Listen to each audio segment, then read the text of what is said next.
ورحمة الله تعالى وبركاته. Dans la suite, la formation de logiciel AutoCAD Civil 3D sous le titre de le calcul des volumes. Ici, je vais montrer. Ici, on a un projet 3D déjà construit avec un profil type symétrique qui contient une chaussée avec d'entrée en terre générale avec l'utilisation de fossés en cas de déblai. J'ai créé ce modèle de profil en long, ce modèle de profil en long comme illustration. Et voilà notre projet 3D. Maintenant, on passe à la phase de la création des surfaces pour le calcul des volumes et la création des tabulations, et enfin le calcul du volume et la génération des rapports sur les volumes. D'abord, on développe notre projet 3D propriété sous les surfaces en ajoutant une surface, la première surface, je lui donne le nom top. Top, cette surface consiste à calcul des structures. La deuxième surface, je lui donne le nom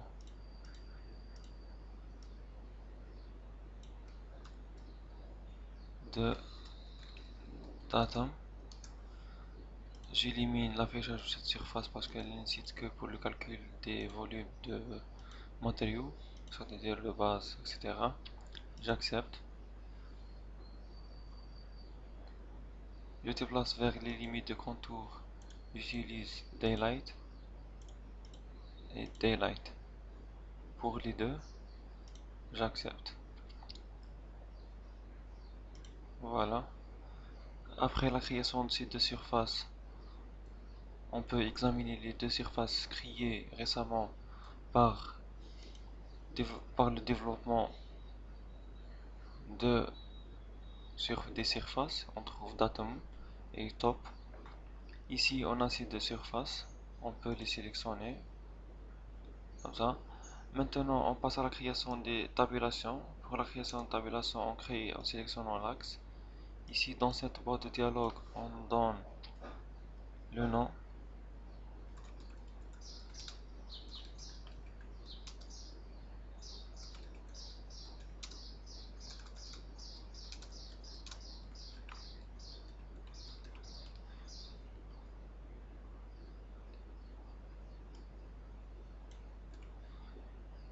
Comme ça. Après la création dans cette fenêtre, vous pouvez choisir le type, etc. Le style de la tabulation, c'est-à-dire ce que vous allez regarder, bien voir au niveau de l'affichage. Ici, échantillonner les surfaces. Ici, on change le style de la surface de la première existing ground vers sont des surfaces de projet 3D. On les laisse par défaut. On valide sur le mode dynamique. OK. Ici, on choisit par intervalle d'abscisse curviligne. Dans cette fenêtre, vous pouvez personnaliser la largeur du côté gauche, la largeur du côté gauche des droite des tabulations avec l'utilisation des incréments d'échantillons, oui. Ici, au début de l'intervalle, oui. Avec à la fin de l'intervalle, oui. Validé. Au point de la géométrie horizontale, oui. Pour des calculs exacts des volumes. Comme ça, OK. Et validé par entrée.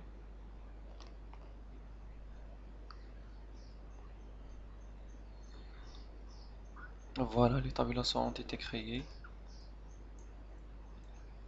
sur notre profil en long, sur notre tracé. Après cette étape, on passe. Je dois supprimer quelques étiquettes.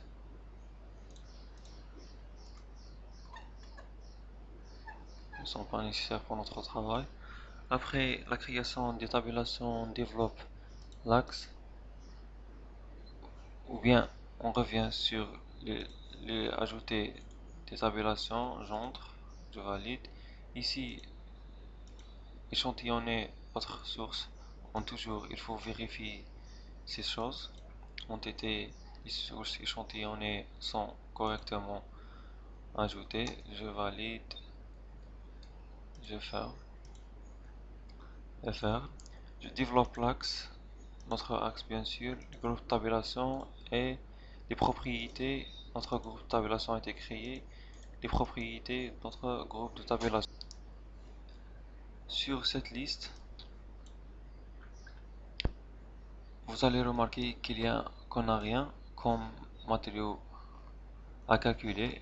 Il faut rajouter des matériaux par défaut. Sur analyse, revient sur volume et matériaux, cliquez sur le calcul des matériaux. Ici, vous sélectionnez l'axe avec le groupe de tabulation. Ici, vous avez par défaut le surface, c'est-à-dire le calcul des volumes de terrassement. Ici, vous devez sélectionner la surface terrain naturel. Pour ne pas confondre, il faut toujours donner des noms appropriés pour les surfaces utilisées pour ne pas confondre.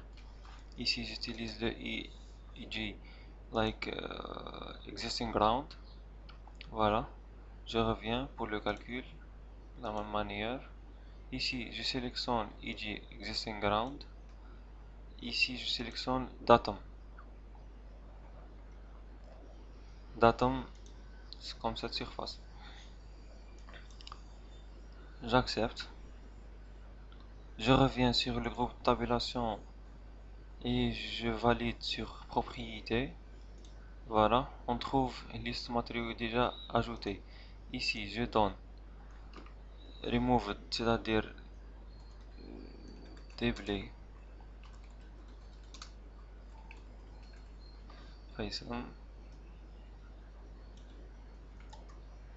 Ici, je change le nom parce que le nom affiché après dans le rapport sera le même qu'ici. Maintenant, ici, vous pouvez personnaliser selon les études géotechniques les coefficients de foisonnement, les coefficients de terrassement, de rendement. Voilà, la tolérance, etc. On verra ça après dans une astuce d'utilisation des matériaux. J'ajoute un nouveau matériau. Voilà, ce matériau, je le donne comme, par exemple, pave 1. Pave 1. Voilà. Ici, je change le type de quantité vers ouvrage. J'ajoute, je change ici forme 3D, pave 1. Ici, selon le base, j'ajoute pave 1. Ici, pave 1 et j'ajoute. J'ajoute un nouveau matériau avec pave, pave 2. Type de la quantité ouvrage. Ici, dans la liste choisie, pave 2. J'ajoute. Je sélectionne pave 2. J'ajoute cette deuxième. J'ajoute un nouveau matériau avec, par exemple, base. Toujours avec un type ouvrage. Ici, on a base.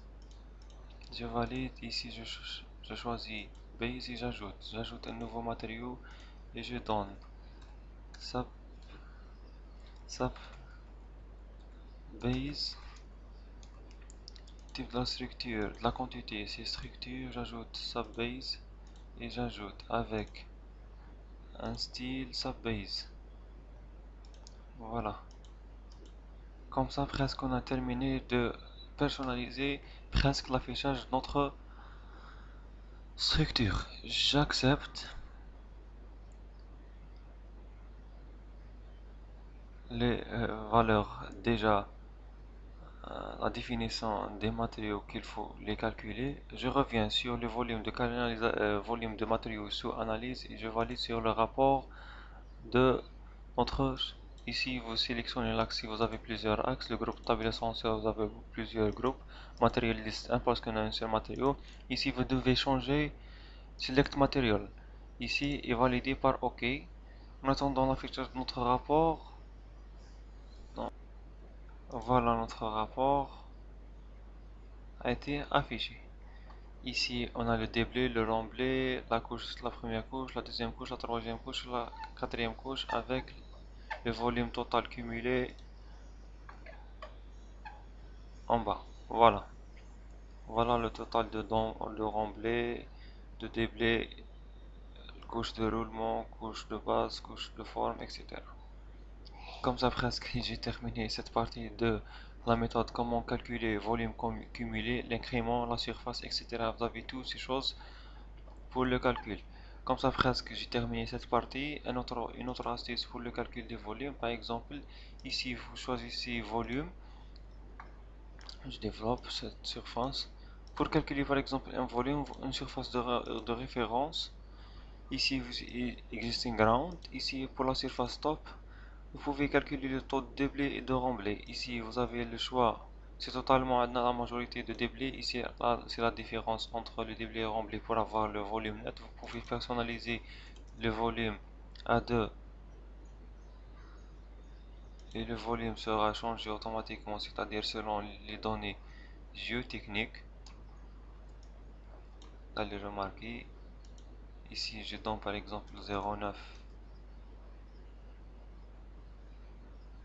et j'actualise. Ici, je donne le 1.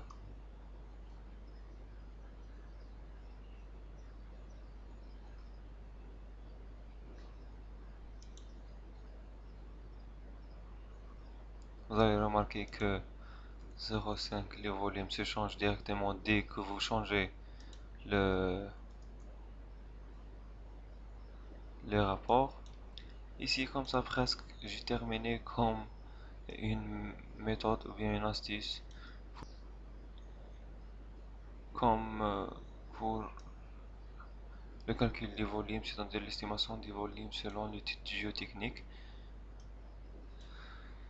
Comme ça presque, et je vais aussi vous montrer une autre astuce, comment calculer une surface. Ici, vous pouvez changer euh, surface triangulaire différentielle. Ici, vous pouvez changer, donner le nom. Ici, vous sélectionnez la surface cible existing ground, datum ground. Vous pouvez utiliser les coefficients 1 par exemple de tassement 0,5 et valider. Vous allez remarquer que notre surface a été créée ici avec un autre signe différent. Propriété de la surface. Sous statistiques, vous allez trouver tout ce que vous voulez comme des volumes que vous pouvez personnaliser de cette manière de remplir, de déblai. Ici même, ici vous pouvez changer les valeurs et les volumes seront calculés automatiquement. Comme ça presque, j'ai terminé cette partie comme illustration, comment utiliser l'AutoCAD Civil 3D pour le calcul du volume. J'espère que cette partie est très claire.